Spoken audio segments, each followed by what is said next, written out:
चुनावी समर में पार्टियों के दावे अनेक। किसान भाइयों को लगभग 391 करोड़ रुपए की राशि अब तक उनके अकाउंट में भेजी गई है। दावों की तह की हर वो सच्चाई जो रखती है सीधे आपसे सरोकार। हम पूछना चाह रहे हैं 4.5 साल से कौन सी टैबलेट दे रहे थे आप? कहीं दावे खोखले तो नहीं? जो काम कम और जुमलेबाजी ही ज्यादा करती है और अब तो नाटकबाजी भी बहुत करने लगी है। कहीं ये दावे सिर्फ चुनावी जुमला तो नहीं? इस समाज को, जनता को गुमराह करने वाले का काम कर रहा है। जानिए हर चुनावी दावे की असली पड़ताल हमारे साथ रोज शाम 7 बजे। आम आदमी पार्टी ने पिलानकलियर विधानसभा से अपने प्रत्याशी के तौर पर शादाब आलम इंजीनियर को उतारा है। आज हमारी टीम उनसे खास बातचीत के लिए पहुंची। देखिए क्या कुछ रहा इस खास मुलाकात में। जहां उत्तराखंड के अंदर चुनावी बिगुल बज चुका है और सभी पार्टियों ने अपने यहाँ पे दमखम शुरू कर दी है, इसी क्षेत्र में हम पहुंचे हुए थे आज पिलानकलियर में। पिलानकलियर में बात होगी हमारी आम आदमी पार्टी के प्रत्याशी इंजीनियर शादाब आलम। आप समझ सकते हैं जहां इंजीनियर लगता है वहां आम आदमी पार्टी ऐसे कैंडिडेट ला रही है। शादाब जी से जानेंगे क्यों एक इंजीनियर एमटेक के पढ़े लिखे को राजनीति के अंदर आने की जरूरत पड़ी। क्या पिलानकलियर के लोगों को आज आम आदमी पार्टी या उत्तराखंड के लोगों को आम आदमी पार्टी की जरूरत है? शादाब जी, सबसे पहले तो न्यूज़ 24 एक्सप्रेस में स्वागत है सर। जी नमस्कार। आम आदमी पार्टी ने जिस तरीके से दिल्ली में बिजली मुफ्त, आपकी पानी मुफ्त, सब कुछ मुफ्त, उत्तराखंड में भी वही मुफ्त लिया है। और उत्तराखंड के जो आपके विपक्ष के लोग कहते हैं कि यहाँ मुफ्त, उत्तराखंडी मुफ्त के वो नहीं है आदमी। सर ऐसा विपक्ष वाले कौन बोल रहा है, पहले ये बताइए। ये वो लोग बोल रहे हैं जिन्होंने आज तक कुछ करके ही नहीं दिया है। आज इन्हें मुफ्त मुफ्त नजर आ रहा है। जनता का पैसा है साहब। अगर जनता के पैसे से जनता को सुविधाएं मुहैया कराते हैं तो इनको तकलीफ क्या होती है? क्या मंत्री और मिनिस्टरों के लिए है सब कुछ? क्या आम जनता के लिए कुछ नहीं है? आप खुद मुझे बताइए। तो ऐसा नहीं है। जो आम आदमी पार्टी ने दिल्ली में किया है उससे बेहतर हम उत्तराखंड में करके दिखाएंगे और हम मुद्दों पे बात करेंगे, हम काम की बात करेंगे। उत्तराखंड का सबसे बड़ा मेन मुद्दा क्या है सर? बेरोजगारी, अच्छी शिक्षा, स्वास्थ्य, ये मुद्दे हैं सर। कहते हैं हमने तो एम्स दिया। कहाँ दिया? उत्तराखंड वाला। कितने एम्स दे दिए? स्मार्ट सिटी हमने दी। कहाँ है? मैंने तो देखी नहीं अभी तक। तो मैं तो ढूंढ रहा हूँ सर, धरातल पर कहाँ है? मुझे लग रहा है कहीं ना कहीं गायब हो गई है स्मार्ट सिटी मोदी जी की। मोदी जी की जो घोषणाएं हैं ना, बड़ी प्यारी घोषणाएं होती है। जब वो बात करते हैं ना, मजा आ जाता है साहब। बैठने के बाद जबरदस्त स्पीच होती है। मेरे प्यारे देशवासियों, आपके लिए आज मैं ये कहना चाहता हूं, आपके लिए आज मैं ये कहना चाहता हूं। मतलब इतनी जबरदस्त स्पीच होती है, फैन बना देते हैं। मगर जमीन पे कोई स्मार्ट सिटी सर मुझे तो नजर नहीं आ रही। देहरादून को स्मार्ट सिटी बनाने के लिए बोला था सर। देख लेना कोई स्मार्ट सिटी पाइपलाइन भी डली हो वहां पर। स्मार्ट सिटी बनने की बात तो बहुत बड़ी है। पर अरविंद केजरीवाल के लिए भी विपक्ष इतना बोलते हैं कि जिस अरविंद केजरीवाल सिर्फ वादे कर जाते हैं मुफ्त के, पर जब जरूरत आती है, जब अरविंद केजरीवाल गायब हो जाते हैं, उनके नेता गायब हो जाते हैं। सब ऐसा है। लालचन तो किसी पे भी लगा दो, ठीक है। आप ये बताओ, दिल्ली में फोन करो, यहाँ पे आप बैठे हो, अभी फोन करवाओ किसी भी महिला को और उनसे पूछो आम आदमी पार्टी ने वहां पे महिलाओं का किराया मुफ्त करा है या नहीं करा है। इंजीनियर शादाब आलम यहाँ पिलानकलियर में किसका मुफ्त किराया माफ कराएंगे? नहीं, मैं कहाँ माफ करा रहा हूँ साहब। तो फिर आपको तो महिलाओं को देखना है ना। नहीं, महिलाओं का जो देखना है हमने किया है ना। हम लोगों ने गारंटी कार्ड बना के दे रहे हैं हम लोग कि 1,000 रुपये हर महिला को जो 18 वर्ष से ज़्यादा की होगी हम उनको देंगे। सर ये बात कही है सरकार आने पे, अगर आम आदमी पार्टी की सरकार बनती है तो मेरी बात सुनिएगा ना। मैं कहता हूं कि अगर इंजीनियर शादाब आलम जाके विधायक बन गए तो क्या अरविंद ने जो वादे किए थे, क्या वो वादे इस महिलाओं के लिए लागू नहीं होंगे? साहब मैंने अपने डिसीजन दिए हैं। फिर जो मेरी कोशिश है, जो मेरी तैयारियां हैं, मैं उन पर बात करूंगा। ये आपका ही घोषणा पत्र है आज का? मेरा घोषणा पत्र है ये। बताइए आप। मैंने यहाँ पे अच्छी शिक्षा की बात की है, मैंने रोडवेज देने की बात की है, रोडवेज बस अड्डा देने की बात की है, मैंने कलियर को टूरिज्म प्लेस में कन्वर्ट कराने की बात की है, मैंने हर साल रोजगार मेला लगवाने की बात की है, मैंने यहाँ पे 1 साल में 1,000 नौकरियाँ देने की बात की है। तो सर ये मैंने घोषणा पत्र में सब कुछ लिखा है। 1000 नौकरियां। देखिए सर, अभी आप खुद कह रहे हैं, विपक्ष पे आरोप लगा रहे हैं खुल के दोनों भाइयों पे, आपके बीजेपी भी आपके भाई और कांग्रेस भी आपके भाई। सर राजनीति में सब भाई बहन वो आपस में है साहब। आम आदमी पार्टी किसी की भाई बहन नहीं है। आम आदमी पार्टी है इंडिविजुअल पार्टी, आम आदमी पार्टी है केजरीवाल की पार्टी, आम आदमी पार्टी है आम आदमी की पार्टी। तो ये बीजेपी कांग्रेस वालों का है, हमारा कुछ नहीं है। तो वही तो बोल रहा हूं ना सर, भाई ये आपके भाई लोग बोल रहे हैं। हमारे कहाँ से भाई हो गए साहब? हमारे साथ रिश्ता मत जोड़िए इन लोगों का। ये अपने देशवासियों के भाई बन के रह लें, यही बहुत है। आपको यहाँ 1000 रोजगार की बात करते हैं, जब आप खुद अपने उसमें लिख रहे हैं कि यहाँ पे इंडस्ट्रीज नहीं लगाई आज तक बीजेपी ने ना कांग्रेस, दोनों के शासनकाल में, तो इतनी जल्दी 1000 रोजगार कौन से कैसे रहे? अब बात किससे कर रहे हैं पहले ये सोचिए। मैं इंजीनियर हूँ सर। तो मैं तो इंजीनियर से ही पूछ रहा हूँ ना। हाँ, मैं ऑल ओवर इंडिया बिजनेस करता हूँ और मेरा इंडस्ट्रीज लगाने का ही कारोबार है। मैं रिक्वेस्ट करूंगा, क्योंकि मुझे व्यापार का भी पूरे प्रदेश का अध्यक्ष बनाया गया है आम आदमी पार्टी की तरफ से, और मैं व्यापार प्रकोष्ठ का अध्यक्ष भी हूँ।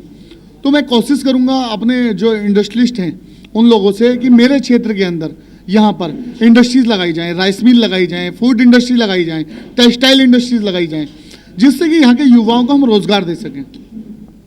रिक्वेस्ट की जाती है। साहब रिक्वेस्ट, सर रिक्वेस्ट ही कर सकते हैं, कोई थोप थोड़ी सकते हैं कि लगा लो। अगर सर 100 से रिक्वेस्ट करूंगा तो 10 तो लगाएंगे ना सर, यही तो तरीका होता है काम करने का। आपके मैनिफेस्टो में एक लिखा है कि आप यहाँ पे डिग्री कॉलेज देंगे जी, तो पहले से तो इस विधानसभा में डिग्री कॉलेज है ना सर? कहाँ है सर?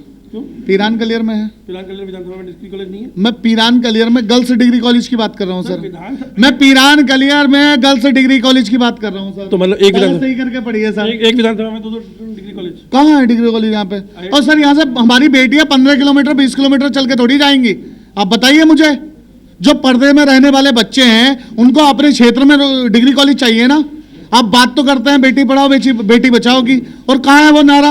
आप यहाँ पे एक डिग्री कॉलेज नहीं दे सके, आप अच्छे कॉलेज नहीं दे सके सर। यहाँ पे चटाई पे बैठ के बच्चे पढ़ते हैं, क्या बात करते हैं आप? शिक्षा कैसा लेके आएंगे? दिल्ली मॉडल? साहब दिल्ली से भी बेहतर मॉडल बनाएंगे। और बताइए कुछ बोलना चाहिए? नहीं बिल्कुल पूछे ना सर। सरकार, मेरी बात सुनिए ना सर, सादा आलम जी, वहाँ सरकार आपकी है, आपके मैनिफेस्टो सर सुनिए आपका बात सुन लीजिए। अब तो बहुत आपका मैनिफेस्टो आपने अपना दिया है, वहाँ सरकार आपकी है, मुख्यमंत्री आपका है, शिक्षा मंत्री आपका है। यहाँ मैं वापस कहता हूँ, सरकार बन गई तो वारे नहीं आ रहे। अगर रह गई कुछ कमी, सिर्फ सादाब आलम जीत के जाता है तो ये सारे कार्य हो जाएंगे। सर मैं आपको एक बात बताना चाहता हूँ, खुद ही को कर बुलंद इतना, अगर कुछ मर्तबा चाहे खुदा बंदे से पूछेगा बता तेरी रजा क्या है। ये शेर पूरे हिंदुस्तान में शायद मैं समझता हूँ कोई ऐसा शख्स होगा जिसको इस शेर का मायना ना पता हो। सबसे पहले इरादे होने चाहिए सर। जिस आम आदमी पार्टी का नामो निशान नहीं था पूरे हिंदुस्तान के अंदर, उसने दिल्ली के अंदर केजरीवाल ने, मनीष सिसोदिया जी ने एक आम आदमी पार्टी की स्थापना करी, और पहली बार जब बताने के लिए कुछ नहीं था तो दिल्ली के अंदर 28 सीटें जीती, उसके बाद 67 सीटें जीती, आज 63 सीटें जीती। 3 बार से सर सरकार बन रही है। जब कुछ नहीं था तो सरकार बनाई दिल्ली में, आज तो सब कुछ है। तो आप कैसे कह सकते हैं कि हमारी सरकार उत्तराखंड के अंदर नहीं बनेगी? हमने तो नहीं कहा, हम तो पूछे सर ऊपर नीचे रहेगा। सर सरकार भी बनेगी और काम भी होंगे। एक सर ये बताइए ना, ऐसे कौन लोग हैं जो काम नहीं चाहते? ऐसे कौन लोग हैं जो रोजगार नहीं चाहते? ऐसे कौन लोग हैं जो शिक्षा नहीं चाहते? सर बात बताइए मुझे। मैं तो समझता हूं ऐसा कोई नहीं है। सबको शिक्षा चाहिए, सबको अच्छा रोजगार चाहिए। सर सारी सुविधाएं सिर्फ आम आदमी पार्टी दे सकती है। ये विश्वास है हिंदुस्तानियों का, ये विश्वास है हमारे उत्तराखंड वासियों का, ये विश्वास है हमारे दिल्ली वालों का। मैं तो कहता हूं ना सर, फिर दोबारा बोल रहा हूं कि अगर किसी को विश्वास ना हो तो एक फोन उठाइए, दिल्ली में अपने रिश्तेदार, अपने भाई, अपने मिलने वालों को लगाइए और उनसे पूछिए सर कि दिल्ली में अगर काम ना किया हो तो हमें वोट मत दीजिएगा, अगर काम किया है तो वोट दीजिए। सर हम काम की राजनीति करते हैं। शादाब जी, दिल्ली का ज्योग्राफी कुछ होती है, उत्तराखंड की ज्योग्राफी कुछ अलग है। मेरी बात सर क्या अलग है बताइए, चलिए मुझे समझा दीजिए। चलिए नहीं, हमें समझना ना आपसे। नहीं सर मैंने तो समझा। पहाड़ों पे रहते हैं, उनको आज भी बिजली नहीं मिल पा रही, तो आप मुफ्त कहाँ दे दोगे? अभी तो बिजली नहीं पहुंची, मुफ्त कहाँ दे दोगे? सर मैं आपको बता दूं, पहाड़ों पे तो वो लोग पहुंच गए। आप कभी भीमताल घूमने जाइएगा, आप कभी नैनीताल घूमने जाइएगा, जहां पे परिंदे नहीं पहुंच पाते, परिंदे से इन द सेंस जहां पे जानवर नहीं पहुंच पाते, वहां पर लोग बाग जाकर रह रहे हैं, पहाड़ों के टीलों पर जाकर रह रहे हैं। और यहाँ के नहीं, मुंबई के, दिल्ली के, वहां के लोग आकर रह रहे हैं सर काम करने वाले। जब इतनी खूबसूरत नगरी है, इतना खूबसूरत क्षेत्र है, इतना खूबसूरत प्रदेश है, आप सर कंपैरिजन कीजिए स्विट्जरलैंड से। मैं तो बात करूंगा। हम इस उत्तराखंड को स्विट्जरलैंड बनाना चाहते हैं। हमारे थॉट्स ये होने चाहिए कि हमारे पास कॉर्बेट नेशनल पार्क है यहाँ पे सर, हमारे पास यहाँ पे नदियां हैं, हमारे पास यहाँ पे देवी देवताओं का वास है सर, हमारे पास चारधाम यात्रा है सर, तो हम उस पर बात क्यों नहीं करते सर? तो क्या दिल्ली के पास चारधाम यात्रा है? क्या दिल्ली के पास हरिद्वार है? क्या दिल्ली के पास गंगा है? आप बताइए सर। सर सीधी रोडें तो बनी नहीं है, स्विट्जरलैंड के सपने दिखा रहे हैं। अरे सर फिर वही बात आ जाएगी। करने के लिए नियत होनी चाहिए सर, करने के लिए नियत होनी चाहिए सर। जब नियत होती है तो ही कुछ होता है सर। तो पहले करने की नियत तो करो, ऊपर वाला खुद मदद करेगा। तो आपके एक मैनिफेस्टो में लिखा है कि जो कच्चे मकान हैं, कच्चे व छप्पर मकान, उनको गवर्नमेंट तो कहती है हमने तो प्रधानमंत्री आवास योजना दे रखी है, प्रधानमंत्री के आवास बन रहे, तो अब कच्चे कौन दे दो? ऐसा जिनकी आंखों पे इस तरीके के काले चश्मे लगे हुए हैं उनको मेरे साथ बुला देना, उन मीडिया को ले लेना। इस पीरान गलियर के अंदर मैं ऐसा कोई गांव, ऐसा कोई मोहल्ला बाकी नहीं छोड़ूंगा जहां पे कच्चे मकान ना दिखा दूं। ऐसा कोई मोहल्ला नहीं छोड़ूंगा जहां पे नलके के लिए परेशान ना हो। ऐसा कोई गांव नहीं छोड़ूंगा जहां पे टॉयलेट ना बनी हुई हो। सर टॉयलेट नहीं बनी हुई। जो बड़ी बड़ी घोषणाएं करी है ना ये सरकारों ने, ये सिर्फ घोषणाएं हैं, नजर नहीं आता। आप सर्वे कीजिएगा, एक परिवार जो यहाँ पे आपके बडैडी राजपुताना में रहता है, 5 बच्चे गूंगे बह रहे हैं, 5 बच्चे गूंगे बह रहे सर, उनको कोई भी सरकारी सुविधा मुहैया नहीं करा पाई सर। जो अपाहिज अपंग जो परेशान लोग हैं सर, उनको कोई सुविधा नहीं मिल पा रही सर, उनके रिक्शा नहीं बदले जा रहे हैं सर। तो सर क्या कहोगे आप सर? एक मैंने हकीमपुर तुर्रे की मैं आपको बात बता देता हूँ, मेरी परसों मीटिंग थी सर, तो परसों मीटिंग में एक आदमी आया और अपंग था, अपाहिज था एक पैर से सर, तो वो बोला मेरा 40 साल से सर सर्टिफिकेट बना के नहीं दिया। आप ऐसे नेताओं के लिए, ऐसे अधिकारियों के लिए क्या बोलोगे सर? शादाब जी, चुनाव के समय तो सब विपक्षी भूमिका निभाने लगते हैं, पर जब 5 साल तक यहाँ के अंदर जब विधायक रहते हैं, 2 बार का विधायक रह चुका है, जब कहाँ थे आम आदमी पार्टी के कार्यकर्ता? जब अपनी विपक्ष, ये कोई जरूरी है कि सिर्फ सरकार में आएंगे या विधायक बनेंगे जब भी विपक्षी भूमिका निभाएंगे? विपक्षी भूमिका तो बाहर से भी रह के निभा सकते थे, जगाना हो तो बाहर रह के भी जगा सकते थे। जगाया है ना, जो ब्रिज यहाँ के विधायक ने 5 साल से बंद कर रखा था, आवाज उठाई, उसको खुलवा दिया। अब ये बताइए ऐसे विधायकों को और ऐसे मंत्रियों को क्या करें जिनको ये तमीज नहीं है कि ब्रिज क्यों बंद कर दिया और क्यों खोल दिया। 5 साल से सही ब्रिज को बंद कर रखा था, बगैर सही कराए आचार संहिता वाले दिन शुरू करवा दिया। तो अब ऐसे बताओ, ऐसे सर विधायकों का मैं क्या करूं? आप खुद बताओ। ये तो खुद तमीज और तहजीब होनी चाहिए कि हमें क्या काम करना है और क्या नहीं करना है। एक ब्रिज को 7 साल बनते हुए हो गए सर। एक ब्रिज का काम मेरे हिसाब से 1.5 साल का होता है जो हमने देखा है, मगर 5-5, 7 साल से ब्रिज बन रहे हैं। तो ये सर काम करने की जो प्रतिक्रिया है ना, ये कहीं ना कहीं इनमें जो नेता हैं उनकी कमियां रहती हैं। आपके मतदाता आपके लिए क्या है? सवाल समझ जाइए, आपके मतदाता आपके लिए क्या है? क्योंकि कुछ लोगों के लिए मतदाता क्या है वो आप भी बता सकते हैं। मैं बताता हूँ सर, मेरे लिए जो मेरे मतदाता हैं वो मेरे भाई बहन हैं, मेरे माँ बाप हैं। क्यों सर बताता हूँ? जब तक आप अपने मतदाताओं को अपना परिवार नहीं मानोगे, जब तक आप उनके दर्दों को अपना दर्द नहीं मानोगे, जब तक उनकी तकलीफों को अपनी तकलीफ नहीं मानोगे सर, आप उनके लिए काम नहीं कर सकते। आज मैं अपने छोटे छोटे, मेरे 2 बच्चे हैं सर, एक 2 साल की बेटी है और एक 6 महीने का बेटा है।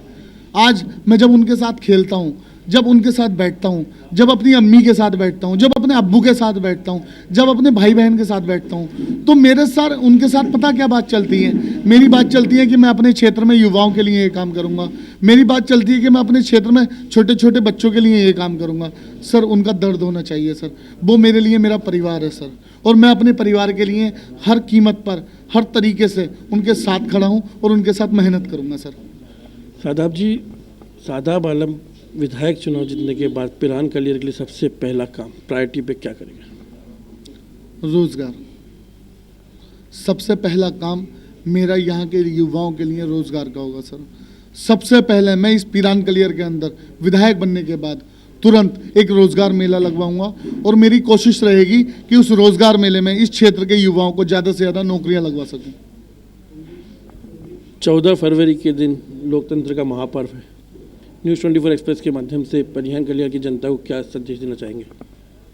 सर मेरा एक ही संदेश है यहाँ की जनता को और मेरे प्रदेश की जनता को, ये संदेश है आपके माध्यम से।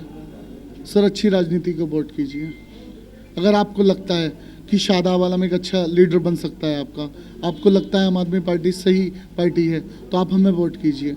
आपको लगता है हमने काम की राजनीति को आगे बढ़ाया है, आपको लगता है एक शादाब पढ़ा लिखा लड़का है और आपके लिए कुछ कर सकता है तो आप वोट कीजिए, और अगर आपको लगता है कि शादाब कुछ नहीं कर सकता तो मत वोट कीजिए। मैं यही कहना चाहूँगा।